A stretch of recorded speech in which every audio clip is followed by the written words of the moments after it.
De retour du congrès du sommeil, qui se tenait à Lille fin novembre, j'ai été marqué par les nombreuses fonctions du sommeil, qui sont de mieux en mieux comprises, et qui soulignent son importance physiologique. Si on estime que sans manger, le risque de décès est élevé après 45 jours, aucun être humain n'a pu encore survivre au-delà de 11 jours sans dormir. C'est dire si le sommeil est essentiel à la vie. Article publié dans le cadre de la carte blanche à Armel Rancillac. Docteur en neurosciences et CRCN INSERM, dans l'équipe Neuroglial Interaction in Cerebral Physiology and Pathology, au Centre interdisciplinaire de recherche en biologie, CIRB, au Collège de France, CNRS UMR 7241-INSERM 1050. Électrophysiologiste de formation, elle étudie comment les activités neuronales sont modulées par les cellules astrocytaires dans la régulation du sommeil lent.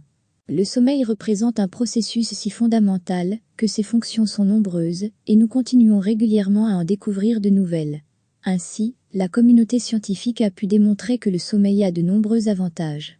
Il permet la consolidation mnésique, les apprentissages la synthèse des hormones, la reconstitution des stocks énergétiques des cellules, le maintien de la vigilance et de la température corporelle, la réparation de chromosomes au sein des neurones, le renforcement des défenses immunitaires, ou encore le nettoyage du cerveau en augmentant de la circulation glio-lymphatique et vasculaire. Il intervient également dans la régulation de nos émotions. Le sommeil permet donc aussi bien une récupération physique qu'émotionnelle. Il est possible d'apprendre en dormant.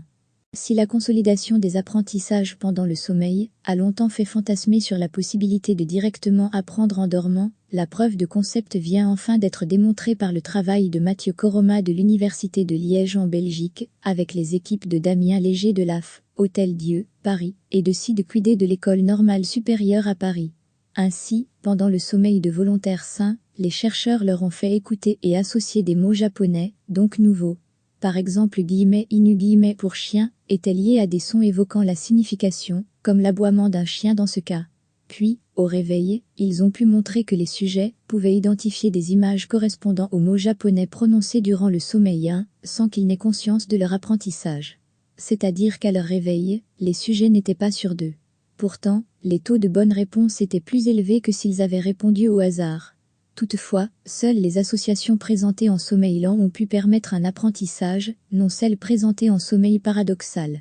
Les scientifiques ont également souligné l'importance du volume sonore des sons utilisés lors de ces expériences, qui ne doit évidemment pas réveiller le dormeur. Étant donné que le réveil facilite la rétention du souvenir, les résultats auraient été faussés. Comment nos émotions sont-elles gérées au cours du sommeil ? Une autre étude marquante de ce congrès portait sur l'analyse de la gestion de nos émotions au cours du sommeil, réalisée notamment par Luc Masset et Jean-Baptiste Marancy au sein de l'équipe d'Isabelle Arnulf II. Ces chercheurs ont analysé les dynamiques émotionnelles pendant le sommeil paradoxal, qui joue un rôle majeur dans la régulation émotionnelle. Ainsi, ils ont observé les expressions faciales de patients ayant des troubles comportementaux en sommeil paradoxal, TCSP, et qui présentent une perte de l'atonie, normalement associée à ce type de sommeil.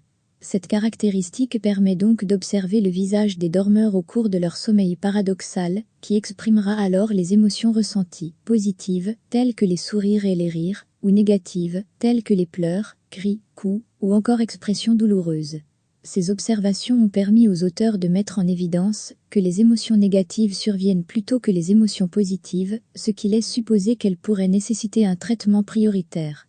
De plus, les chercheurs ont pu observer que des émotions de valence opposée peuvent survenir en succession très rapide.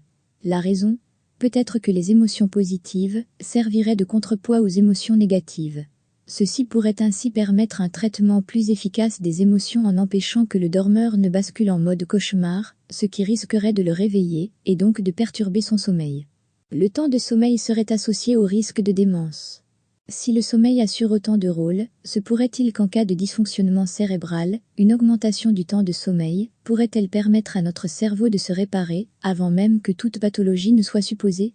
C'est l'hypothèse de Clémence Cavaille de l'Université de Montpellier, qui a examiné la relation entre les durées de sommeil de jour et de nuit, les horaires de sommeil, et enfin la survenue de démence. Elle a ainsi caractérisé les trajectoires de ces paramètres sur 14 ans avant le diagnostic, chez des sujets âgés de plus de 65 ans. Elle a pu mettre en évidence que de longues durées de sommeil durant la nuit, supérieures ou égales à 9 heures sur 24 heures, était associée à un risque significativement plus élevé de démence.